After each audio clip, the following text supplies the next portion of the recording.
Hi and welcome back, welcome to another Onkruid video. Patented, unedited Soulstone Survivors run. A bit of a weird one right now though. I'm not sure what to do with this video.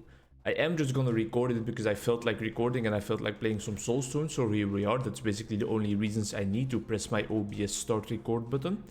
However, this is recorded on Saturday, and not any Saturday, Saturday the 5th of November.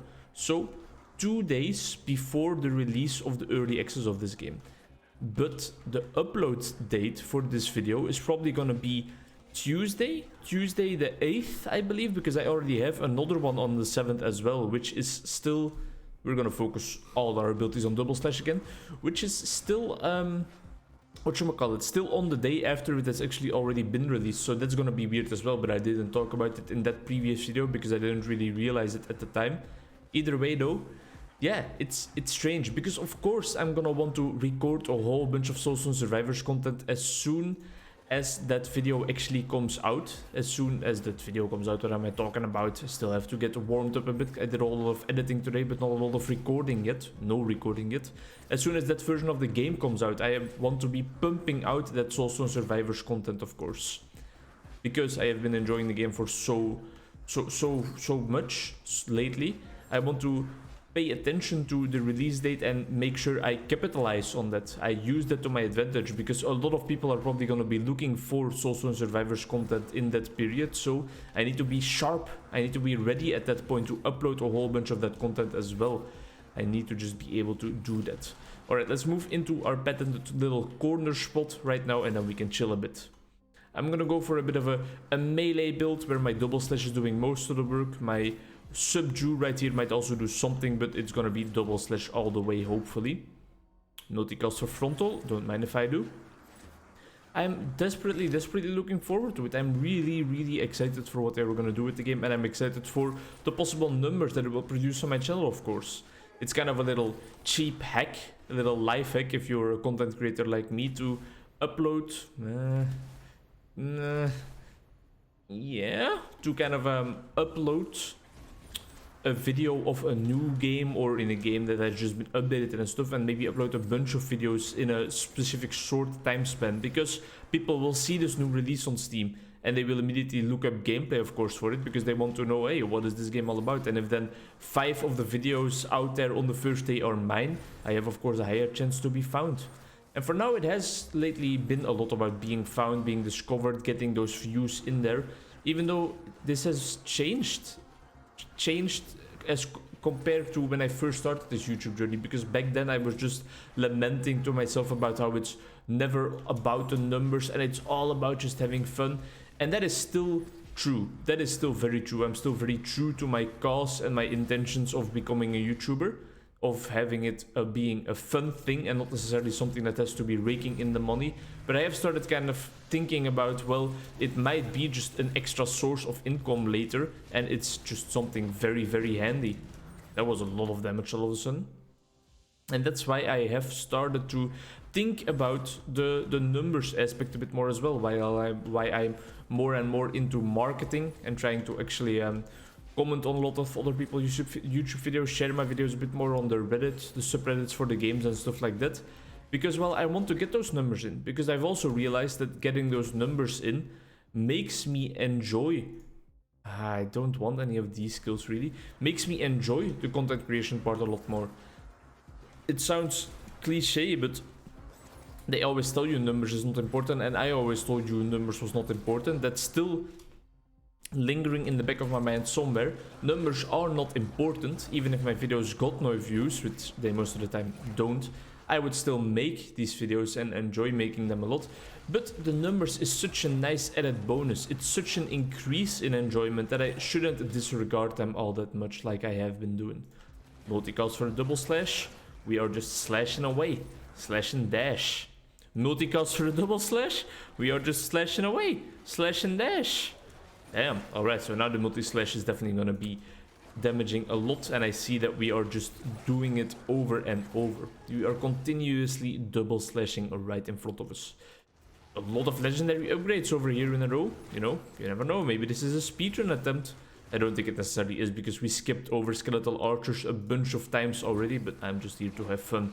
Here to have a blast, here to explore different builds than regular old speedrun meta builds in these last couple of days of the demo version, the prologue version.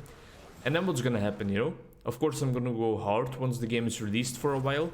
I'm really gonna enjoy myself, look at all the new interactions, I'm gonna pump out a lot of content, and then what? Is it gonna take in the 9 AM slot of edited videos for a while again, or are they still gonna be unedited? How is it gonna happen? All things that I have to worry about later on my own. You guys can of course help me, if not help me worrying, but help me get rid of the worrying. But alright, 3, by giving me some advice on what you would like, but I've noticed that when I ask that in videos, rarely do I actually get a response. Which is not to be mean to you guys, but get your head out of your ass and answer my questions, please. Not true, not true. You can do whatever you want with my content, my videos, my questions, and my asshole. Please destroy it. Too far, too far, too far. Not into that anal world, but that's also not a topic I want to get into today. What do I want to get into today? What about Good Will Hunting? Have you ever seen the movie Good Will Hunting? For me, it's been a while, but I have seen it multiple times in my life already. Probably already 3 times, I would presume. At least 2, but I think it's gonna be 3 already. It's probably one of my favorite movies, to be honest. Ben Affleck and Matt Damon, who play the main characters, Will Hunting and his friend. Don't know what his name is. Either way, they wrote the movie themselves while they were still quite unknown actors, because they had like nothing to do. They were just like, you know, we're going to these auditions all the time, but in the meantime there's so much downtime, there's so much dead time in between our auditions, we need to do something with our life. And they just wrote an entire movie, as you do of course when you're bored and you... Another legendary ability cost? When you're bored and you don't know what to do, you write the script for an entire movie. Interesting fact is that they wrote the part of like this new father figure for Will, portrayed beautifully, really immensely, immaculately, fantastically by the late Robin Williams. I hope his soul rests in peace, God bless him. I'm so sad that we lost him. There's rarely any actors where I'm like, alright, this is an actor that really speaks to me and I really, really love him, I want to see more of his work. Daniel Radcliffe used to be one of them. That's why I enjoyed Kill Your Darlings that much. But also, Robin Williams was one of them. I love him in Patch Adams. I love him in every movie I have seen him in so far. And I think that his role in Good Will Hunting is also just perfectly fit for him and stuff. What I was talking about though is that that part was actually written very vaguely and in a very open manner. They didn't know from the start that it was going to be a psychiatrist, for example, and they just wrote a part with some great dialogue and hoped that a famous person would fill in that part. And based on which person would actually want to play the role, they would then alter the part in ways that it made sense for that person to play the role. And for Sean, or for Robin Williams in the movie, it was the part of a therapist. But they also considered like, hey, if someone like Meryl Streep wants to play this role, maybe she is going to be a mother figure and we're going to have to rewrite the dialogue a lot. If Morgan Freeman wants to jump on the bandwagon of Good Will Hunting, we're going to have to change it up a little bit more again. And it's just so interesting. It also speaks very much to their talent, because it definitely doesn't feel like Robin Williams wasn't cast for a specific reason for that specific role. It doesn't feel like they didn't know from the get-go, from the beginning, straight up like exactly word for word what they wanted that character to be, because it feels so well written. It feels amazing. And a bunch of the characters in that movie feel very, very well written, of course. Even his girlfriend, of whom I have forgotten the name for a second, but that doesn't matter. She has been written perfectly, I feel like.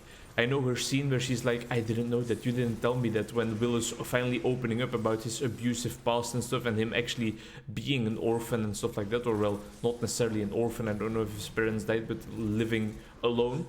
And her reaction to that is portrayed very beautifully, and also their first date and their first kiss is very enjoyable. Seen in the bar, she also plays a phenomenal role there, even though she is a bit less on the active side. That's more Ben Affleck portraying his character beautifully in there.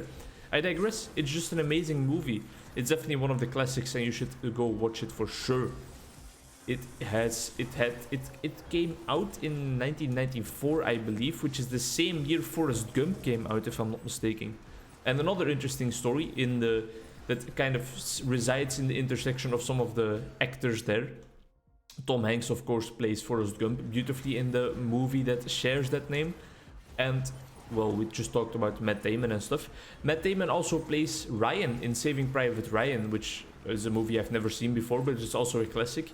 And interesting stuff, Robin Williams introduced Matt Damon and Ben Affleck to Steven Spielberg, who directed Saving Private Ryan, while they were actually recording Good Will Hunting. So not only did they manage to get Robin Williams to play the part in their movie and get that famous actor to launch their project into stardom, into fame, Robin Williams helped Matt Damon arise to a star position as well by introducing him to Spielberg. Spielberg was already considering Matt Damon as an actor for Private Ryan, but he didn't do it because he saw Matt Damon as this very scrawny little able to be blown over because he was so thin white dude, because one of the roles Matt Damon had previously played was that of a crack addict where he really had to thin down a little bit. But now when he saw Matt Damon in real life, because Robin Williams introduced them to each other, he was like, no, you know what, you're actually fit for the part quite beautifully. So that got him the role of Private Ryan. All interesting stuff, all interesting bunches, all interesting items of trivia, and definitely things that I want to get into more.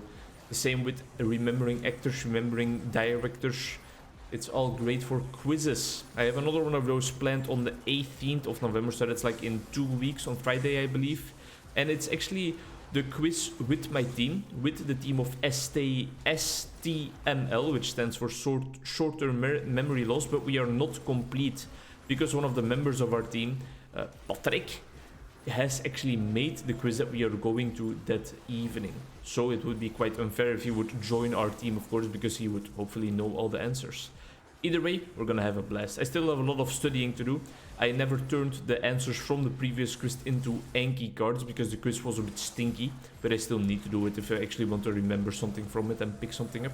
Not that I still don't know about 9 Inch Nails and Golden Earring and all that stuff, but there's more things to be remembered. I need to put some effort into remembering that. In the meantime, I'm also putting effort into learning the ropes of my new job. I still have to find time to get my driver's license sometime. I still have to keep up social relationships. I have to do a whole bunch of things in my life right now, but I'm enjoying it. And I still have to record and edit a bunch because I want to keep this passion project going as well. And the growth and the numbers are definitely a big motivating factor, as I talked about at the start of this video. A nice circling discussion. Circling all the way from the start to the end, so now you can just replay the video again and listen to the same monologue, right? Maybe I should upload this video 3 days in a row. The last Soulstone Survivors Prologue video, potentially, maybe not. Maybe I'm also just gonna think about right now what other game I could play for the unedited 3 PM slot. Either way, thanks a lot for enjoying this with me, and I hope you are as excited for the main version of this game as I am. 7th of November, this Monday. Thanks a lot for watching. Bye bye, see you in the next one.